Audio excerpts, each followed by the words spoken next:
নমস্কার। গতকাল রিলিজ করেছে বার্থ 2। প্রথমেই বলে রাখি, বার্থ 1 এর সাথে বার্থ 2 এর কিন্তু কোনো রকম লিঙ্ক নেই। প্রধান চরিত্রে অভিনয় করেছে নীনা গুপ্তা এবং সঞ্জয় মিশ্রা।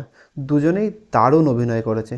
ক্রাইম থ্রিলারের সাথে সাসপেন্স মুভি এত সুন্দরভাবে সব চরিত্রকে ফুটিয়ে তোলা হয়েছে, আপনার এই সিনেমাটা দারুণ লাগবে। কিছুটা দৃশ্যম স্টাইলের কোনো কোথাও কোথাও আপনার মনে হবে। প্রথম সিনেমা ছিল বার্থ, অসাধারণ সিনেমা ছিল, চাইলে আপনারা সেটা দেখতে পারেন। বার্থ 2 সিনেমার প্লট নিয়ে যদি বলি, বিধায়কের ভাই জেলে আছে। প্রথমেই দেখায় সে গাড়ির তলায় কুকুর চাপা দিয়ে মেরে ফেলে। তো ক্যারেক্টারটা কেমন একটু আন্দাজ করতে পারছেন। তো সেই ক্যারেক্টারটাই রাতারাতি গায়েব হয়ে যায়। তো কোথায় গেল? খুন আর বধ ঠিক পার্থক্যটাই বা কোথায়? সেটা জানতে হলে আপনাকে সিনেমাটা দেখতে হবে। আপনাকে সিনেমাটা প্রথম থেকে কিন্তু শেষ অবধি আটকে রাখবে। আর শেষে যে অসাধারণ ক্লাইম্যাক্সটা দেখানো হয়েছে, আপনারা কিন্তু অবাক হয়ে যাবেন।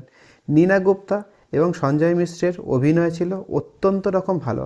তার সাথে কিছু সাইড ক্যারেক্টারও দেখানো হয়েছে, সেগুলোও কিন্তু অসাধারণ ক্যারেক্টার ছিল। খুব সুন্দরভাবে সেই ক্যারেক্টারগুলোকে ফুটিয়ে তোলা হয়েছে। সাসপেন্স বিল্ড আপ দারুণ। সত্যি কে খুন করেছে, এই সাসপেন্সের মধ্যে কিন্তু আপনি প্রথম থেকেই আটকে পড়ে থাকবেন।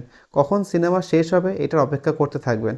আর পার্সোনালি আমি আমার মতামত যদি দিই, সিনেমাটা আমার দারুণ লেগেছে। জানি না কেমন রেসপন্স পাবে এখন হলে, কিন্তু ওটিটিতে যদি সিনেমাটা আসে দারুণ রেসপন্স পাবে, এটুকু আমার বিশ্বাস আছে। আমার ভিডিও যদি ভালো লাগে, like, comment and subscribe my channel. Thank you.